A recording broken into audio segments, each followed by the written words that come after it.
ఇక ఏదేమైనా గానీ రెండు తెలుగు రాష్ట్రాలల్లా ఇప్పుడు ఒక హాట్ టాపిక్ అయితే బాగానే గిర్ర గిర్ర తిరుగుతున్నది. గదే ఫోన్ ట్యాంపరింగ్ ముచ్చట్లల్లా. ఇక చాలా మంది అరెస్టుల బారిన పడుతున్నారు ఈ ఫోన్ ట్యాంపరింగ్ ముచ్చట్లల్లా. ఇప్పుడు షర్మిలక్కకు కూడా ఈ గాలి గట్టిగానే తగిలిందట.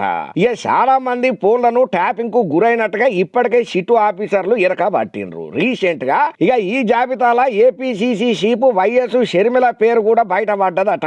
జగనన్న చెల్లెలైనటువంటి కాంగ్రెస్ పార్టీ అధ్యక్షురాలు వైఎస్ షర్మిల ఫోన్లు ట్యాపింగ్ అయినట్టు బయటపడ్డదయ్యా ముచ్చట. ఇక వైసీపీ అధికారంలో ఉన్న టైంలల్లా అత్యంత రహస్యంగా షర్మిలక్క ఫోన్ ను ఎవరితోని మాట్లాడుతున్నది, ఎందుకోసానికి మాట్లాడుతున్నది, ఎంతసేపు మాట్లాడుతున్నది అనే మాటలల్లా కూడా కోడ్ భాషను జగనన్న సర్కారు వినియోగం చేసిందనే సమాచారం గట్టిగానే ఉన్నదట షర్మిలక్క దగ్గర కూడా. ఇక షర్మిలక్క వాయిస్ రికార్డులు అయినాయని ఎవరెవరితోని ఏమేం మాట్లాడిందో అన్ని పురాగా జగనన్న దగ్గర కూడా సిట్టా ఉన్నదని చెప్పి గట్టిగానే మాటలు వినబడుతున్నాయి. ఇక ఈ ముచ్చట్ల అందరూ చెవులు కొరుకునుడు ఈ స్టార్ట్ చేసిళ్ళు. ఇంకా అంతనే కాకుండా షర్మిలక్క దగ్గర నమ్మిన బంటు లెక్క ఉండేటోళ్లను కూడా ఒక పెద్ద పోలీస్ ఆఫీసర్ పిలిచి మరి వార్నింగ్ ఇచ్చి బెదిరించి భయపెట్టిండన్న ముచ్చట్లు కూడా గట్టిగానే వినబడుతున్నాయి. ఇక ఇందుకోసానికని సంబంధించి షర్మిలక్క దగ్గర కూడా అత్యంత కీలకమైనటువంటి ఆధారాలు సమాచారాలు కూడా గట్టిగానే ఉన్నాయట.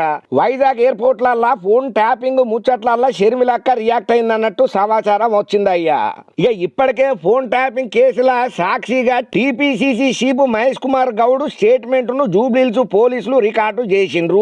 అట్లనే జెడ్పీ చైర్పర్సన్ సరిత కూడా ఆమె ఫోన్ ట్యాప్ అయినట్టుగా చెప్పుడుతోని ఆమె వాంగ్మూలాన్ని కూడా రికార్డు చేసిండ్రు పోలీసు పెద్ద ఆఫీసర్లు. రీసెంట్ గా APCC chief Sharmila madam phone కూడా ట్యాపింగ్ అయినట్టుగా పోలీసులు ఎరకబట్టినరయ్యా. ఆమెకు నోటీసులు పంపించే ఛాన్స్ కూడా గట్టిగానే ఉండదట. షర్మిలను కూడా సాక్షిగా పరిగణ చేసుకుంటా స్టేట్మెంట్ ను రికార్డ్ చేసే ఛాన్స్ ఉన్నదని చెప్పి అధికారులు గట్టిగానే ఆలోచన చేస్తున్నట్టుగా తెలిసిన ముచ్చట.